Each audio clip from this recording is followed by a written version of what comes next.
करते हैं। स्नान के पश्चात वस्तु को पवित्र करते हैं और वस्तु के पश्चात अपने आप को पवित्र करते हैं। हम लोग 3 दिनों से केवल और केवल अपने आप को पवित्र करने में लगे हैं। इस दुनिया में 2 गंगा हैं। इस पृथ्वी लोक पर 2 गंगा हैं। एक भगवती भागीरथी गंगा और दूसरी भागवती गंगा। दोनों गंगा हैं। एक को स्नान करने से, आचमन करने से, ध्यान करने से व्यक्ति का पवित्रीकरण होता है और एक को श्रवण करने से पवित्रीकरण होता है। महाराज, इन दोनों में एक समानता है। समानता क्या है कि दोनों ही पवित्र करने वाली हैं, दोनों ही पुण्य देने वाली हैं। एक अंतर भी है। वो क्या अंतर है कि गंगा जी को आप कभी अपने घर नहीं बुला सकते। आप सोचोगे हमें स्नान करना है और गंगा जी हमारे घर पे आ जाएं, ये संभव नहीं है। लेकिन भागवती गंगा जब मन करे और ठाकुर जी की कृपा हो जाए तो अपने गांव में चाहे जब बुला लो। एक को प्राप्त करने के लिए आपको जाना पड़ेगा, दूसरी को प्राप्त करने के लिए आपको बुलाना पड़ेगा। इतनी परम पवित्र ये भागवती गंगा। सदा सेव्या श्रीमद्भागवती कथा दीनानां नियमो नास्ति। इस कथा को सदा सेव्या। इसके लिए कोई समय निश्चित नहीं है, कभी भी श्रवण करो। महाराज, कल प्रसंग चल रहा था कि नैमिषारण्य में शौनकादिक 88,000 महात्मा एकत्रित हुए थे। उन्होंने शौनक जी महाराज ने सूत जी से प्रश्न किया कि मनुष्य को क्या करना चाहिए। उत्तर देने के लिए श्री सूत जी महाराज ने भागवत का उपदेश किया और कहा कि जो प्रश्न तुमने आज मुझसे किया है वही प्रश्न एक दिन राजा परीक्षित ने सुखदेव जी महाराज से किया था। लेकिन वहां की कथा में बड़ा आश्चर्य हुआ। जैसे ही कथा को कहने के लिए सुखदेव जी महाराज तैयार हुए, तैसे ही वहां की कथा में देवता चले आए अमृत का कलश लेकर के। परीक्षित कथा वक्तुम सभायां संस्थितेषु के सुधा कुंभं गृहीत्वैव देवास्तत्र समागमः। जैसी कथा कहने को उद्यत हुए, तैयार हुए, अमृत का कलश लेकर के देवता चले आए और आकर के हाथ जोड़ करके सुखम नत्वा वदन् सर्वे स्वकार्य कुशलासुरा। सुखदेव जी को प्रणाम किया। अरे देवता है और देवता बगैर किसी मतलब के, बिना किसी उद्देश्य के किसी को प्रणाम क्यों करेंगे। सुखम नत्वा वदन् सर्वे। सुखदेव जी को प्रणाम करके कहने लगे, प्रभु जी एवं विनिमयो जातो सुधा राज्य प्रपीयता प्रपास्यामो वयं सर्वे श्रीमद्भागवतामृतम्। महाराज ऐसा विनिमय हो जाएगा। विनिमय कहते हैं बदला, ऐसा बदला हो जाए। सुधा राज्ञा प्रपीयता, हम जो अमृत लेकर के आए हैं इसे राजा पी ले। और इसकी जो कथा आप सुनाने जा रहे हैं ना, प्रपास्यामो वयम सर्वे श्रीमद्भागवतामृतम। महाराज ये कथा आप हमें दे दीजिए, आपके परीक्षित को तक्षक से मरने का भय है, आप अमृत पिला दीजिए, दोनों का कल्याण हो जाए। सुखदेव जी महाराज को हंसी आ गई। बोले देवताओं, तुम्हारी बुद्धि बहुत ही कुत्सित हो चुकी है, कुंठित हो चुकी है। क्यों? क्व स्वधा क्व कथा लोके क्व काचः क्व मणिर्महान्। महाराज एक बात बताइए, क्व स्वधा क्व कथा लोके क्व काचः क्व मणिर्महान्। कोई व्यक्ति क्या किसी कांच के टुकड़े के बदले में किसी मणि को दे देगा? बताओ। तुम्हारी ये जो अमृत की जो मटकी है ना, हमारे लिए कांच के टुकड़े के समान है, और ये जो कथा है ये मणि के समान है, ये नहीं मिलेगी, बदला नहीं होगा। महाराज जब मना कर दिया, देवताओं ने बार बार प्रयास किया, लेकिन सुखदेव जी कहते हैं कि जब तक श्रद्धा नहीं हो, जब तक भक्ति नहीं हो, तब तक श्रद्धा और भक्ति के बिना किसी भी व्यक्ति को भागवत की कथा का पान कराना अनुपयुक्त है। जिसके अंदर श्रद्धा और भक्ति है उसी को इसका पान होना चाहिए। अवक्तां स्तां शविज्ञाय न ददौ स कथामृतम् श्रीमद्भागवती वार्ता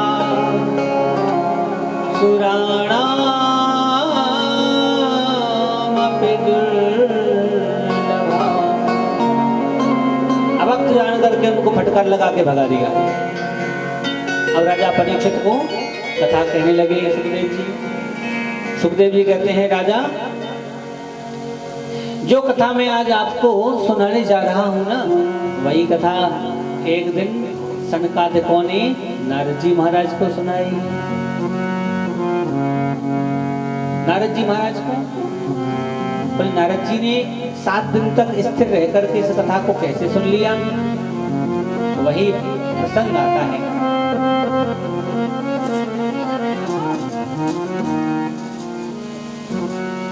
एकदा हि विशालायां चत्वारः ऋषयो मलाः सत्संगार्थं समायाता तदृशोस्तत्र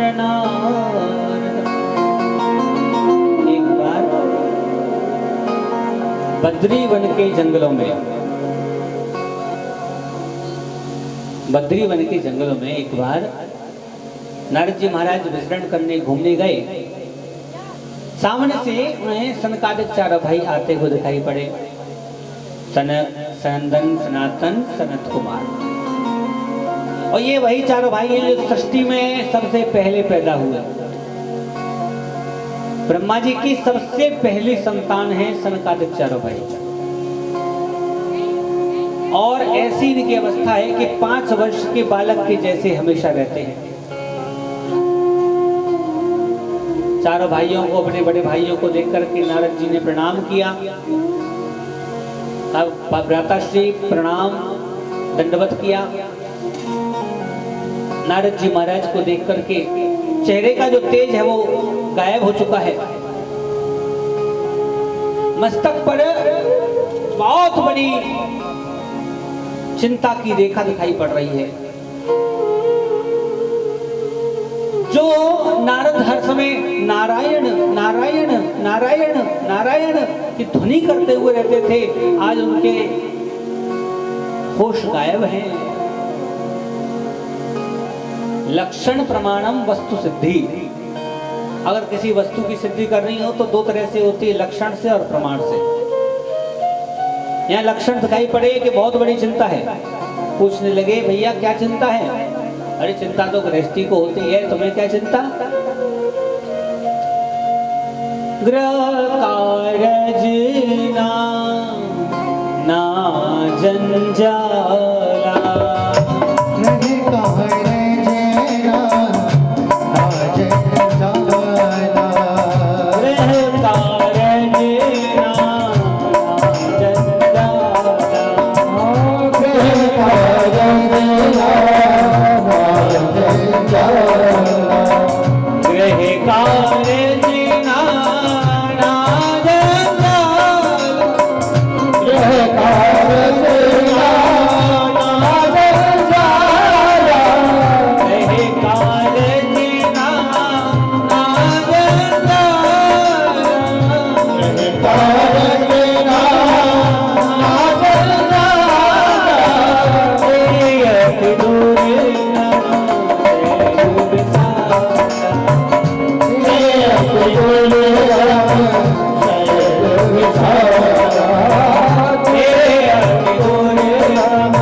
होती रहती है। लेकिन प्रभु जी आप तो गृहस्थी नहीं है, बाल ब्रह्मचारी हैं, आपको किस बात की चिंता? जब ऐसा कहा नारद जी महाराज ने कहा भ्राताश्री आप ठीक कहते हैं, चिंता गृहस्थी को होती है, लेकिन एक बात समझ लीजिए, जो गृहस्थी होता है उसको केवल अपने परिवार की चिंता होती है, लेकिन जो संत होता है उसको तो संसार की चिंता होती है। महाराज संसार की चिंता,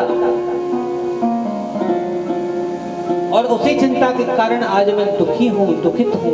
मेरा अपना शरीर का, तन का, मन का, धन का कोई भी किसी प्रकार का चिंतन नहीं है।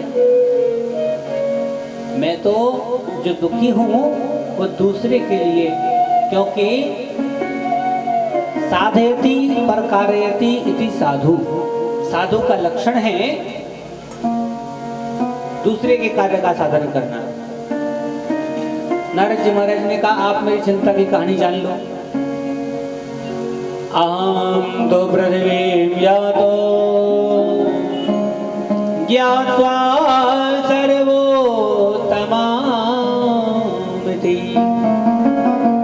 पुष्करं च प्रयागं च काशीं गोदावरीं तथा। मैं धरती लोक से आ रहा हूँ जहाँ पर पुष्करम च प्रयागम च काशीं गोदावरीं तथा, जो पुष्कर है, प्रयाग है, काशी है, गोदावरी है, ये जो अन्य अन्य तीर्थ हैं, हरिक्षेत्रम, कुरुक्षेत्रम, श्रीरंगम सेतुबंधनम, सब तीर्थों में मैंने भ्रमण किया, लेकिन मैंने क्या देखा कि जो तीर्थ है ना वो दूषित हो चुके हैं। पहले ये नियम था कि व्यक्ति अपने गृहस्थ जीवन में रह करके जो पाप करता था उन पापों का प्रायश्चित करने तीर्थ में जाता था। लेकिन आज की दृष्टि अगर देखी जाए तो इस कलयुग में व्यक्ति पाप तीर्थों में जाके और ज्यादा करता है। शास्त्र के विरुद्ध आचरण हो गया है। सत्यं नास्ति तपः शौचं दया दानं न विद्यते उदरं भरिणो जीवा वराकाकूटभाषिणः।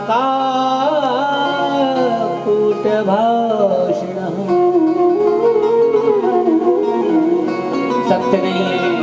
धर्म के 4 चरण होते हैं ना, धर्म के 4 चरण, सत्य, दया, तप और दान। सत्यम नास्ति, सत्य नहीं है, मिथ्याभाषी हो गए हैं, दिन रात मिथ्या बोलते हैं। और महाराज तपा शौचम, न तप है न पवित्रता है, दया दानम न विद्यते, न दया है न दान है। उदरम भरणो जीवा वराका कुट भाषिणः, केवल अपने उदर को भरने में लगे हैं। और क्या करें, आज कलयुग के माँ बाप भी तो संतान को उतना ही पाठ पढ़ाते हैं कि बस पेट का पालन कर ले। बचपन से केवल संतान को यही पढ़ाया कि बस पेट का पालन कर ले।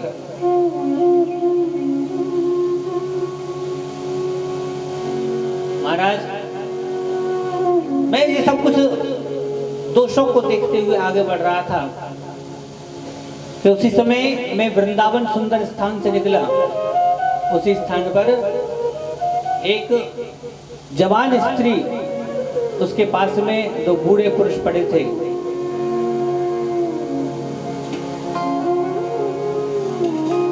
वो बैठ के जोर जोर से रो रही थी। एका तु तरुणी तत्र निषण्णा खिन्नमानसा वृद्धौ द्वौ पतितौ पार्श्वे निःश्वसन्ता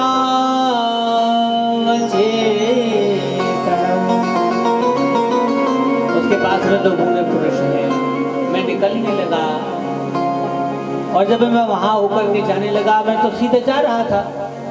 उस स्त्री ने मुझे देखा तो आवाज लगाई, पुकारा, भो भो साधो क्षणं तिष्ठ मच्चिन्तामपि नाशय दर्शनं तव लोकस्य सर्वथा धरम परम। भोगो साधु क्षणम तिष्ठ, हे साधु महाराज थोड़ी देर रुक जाइए। मत चिंताम अपि नाशय, मेरी चिंता का भी, अपि माने भी, नाशय माने नाश कीजिए। मेरी चिंता का भी माने आप तो करते ही दिन रात, चिंताओं का नाश तो मेरी भी नाश कर दीजिए।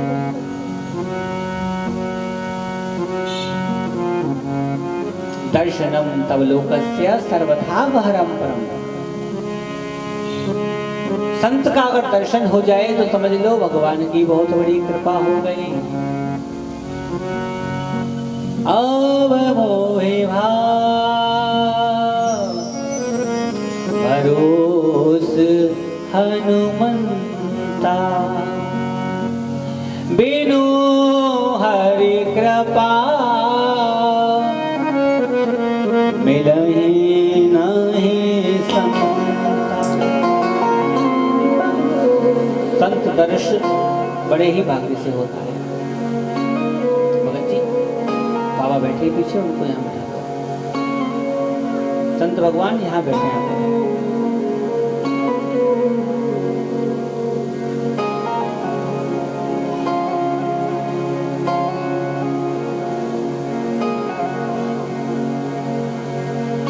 बोलिए संत भगवान की जय।